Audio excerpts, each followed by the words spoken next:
বিগত আমি জানো সকলোৱে যোৱা নিৰ্বাচনত যিটো গঠবন্ধন চৰকাৰ বিজেপি UPPL আৰু GSP বুলি যিটো চৰকাৰ গঠন হ'ল আৰু সেই চৰকাৰ গঠনত আমি আদৰণি জনাইছোঁ আৰু ইয়াৰ লগে লগে আমি শুনিবলৈ পাইছোঁ UPPL দলৰ যিটো কেন্দ্ৰীয় সমিতিৰ সম্পাদক আছিল উইলছন হাজৰা ডাঙৰীয়া এতিয়ালৈকে আমি গম পোৱা মতে MCLলৈ মনোনীত হৈছে আৰু আমি ইয়াৰ কাৰণে অতিকৈ আনন্দিত হৈছোঁ উৎফুল্লিত হৈছোঁ আমি ওদালগুৰিবাসী আৰু সেই সদস্যতা ছাত্ৰ সন্থাই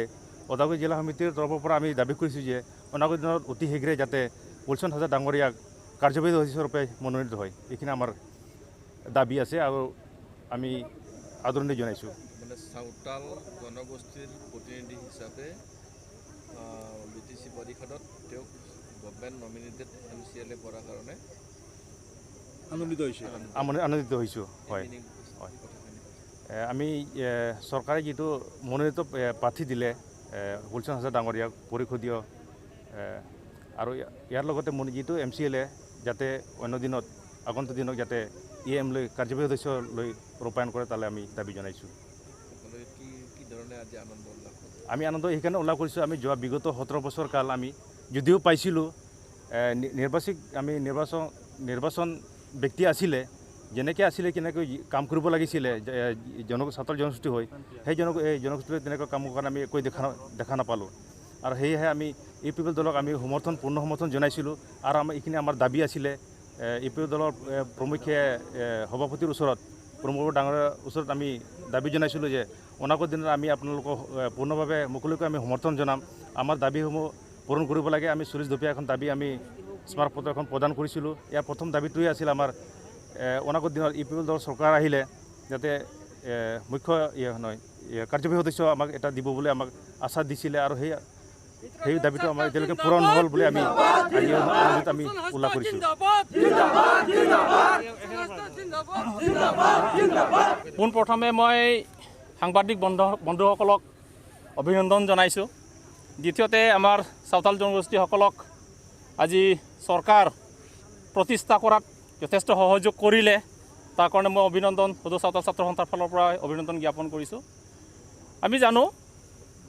যে এইবাৰ সদৌ চাওতাল ছাত্ৰ সন্থা আৰু চাওতাল ৰাইজে মুকলিভাৱে UPPL দলক সমৰ্থন কৰিছিল কিন্তু সমৰ্থনত যেনেকৈ আমি সিট পাব লাগিছিল তেনেকৈ হয়তো আমি পাবলৈ সক্ষম নহ'লোঁ যিয়ে নহওক মিত্ৰজোঁট চৰকাৰ আহিল মিত্ৰজোঁট চৰকাৰক আমি অভিনন্দন জ্ঞাপন কৰিছোঁ এইখিনি সময়ত কিন্তু আজিৰ তাৰিখত ক'বলগীয়া কথা এইটোৱেই যে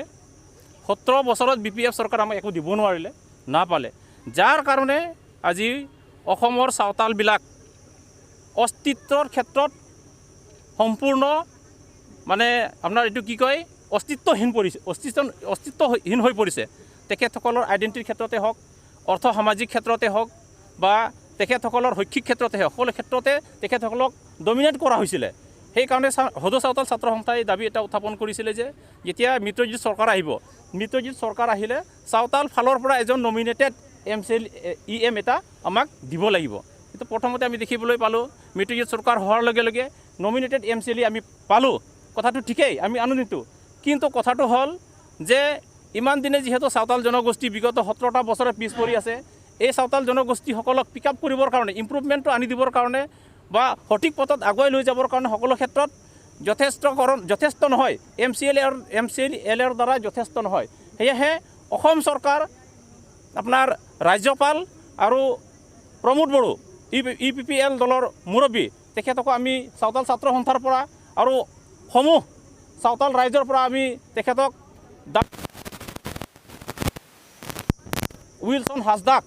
উইলছন হাজদাক মনোনীত MCLৰ পৰা দায়িত্ব দি মিনিষ্টাৰ লেভেলত EM তেখেতক দিব লাগে সেইটো আমাৰ ফালৰ পৰা দাবী আৰু তেখেতক যদি EM দায়িত্বটো দিয়া হয় তেনেহ'লে অনাগত যিটো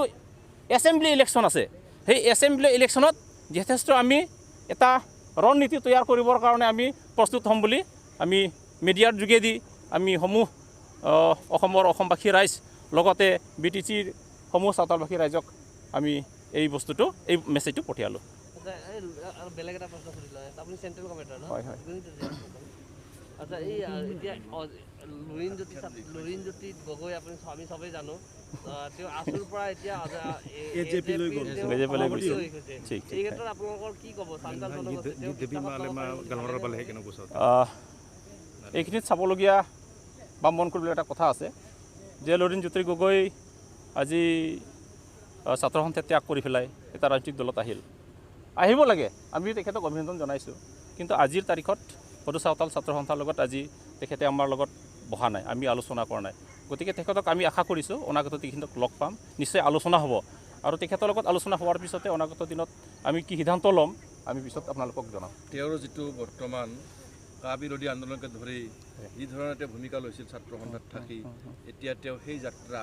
ৰাইজৰ স্বাৰ্থত তেওঁ ৰাজনৈতিক দলত প্ৰৱেশ কৰিলে। এজন সংগ্ৰামী, অসমৰ এজন প্ৰবল সংগ্ৰামী নেতা এজন, তেওঁৰ নেতৃত্বত আপোনালোকে কি আশা কৰে? চাওক, সদৌ অসম ছাত্ৰ সন্থাৰ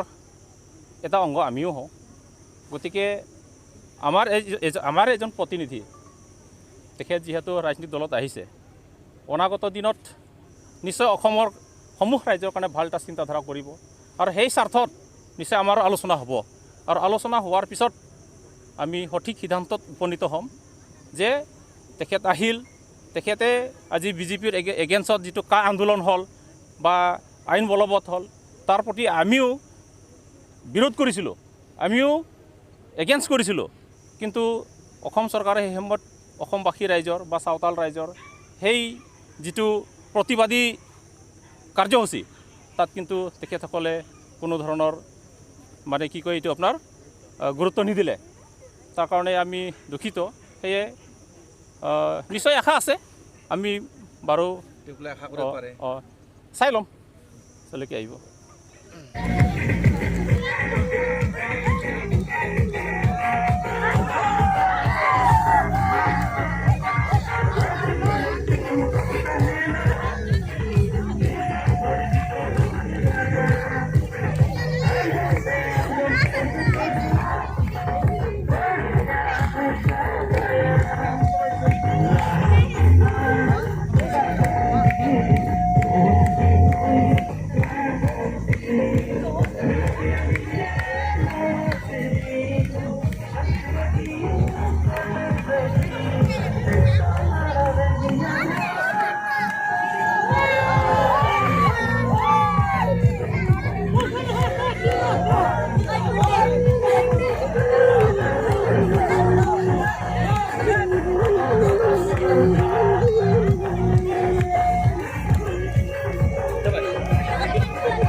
No,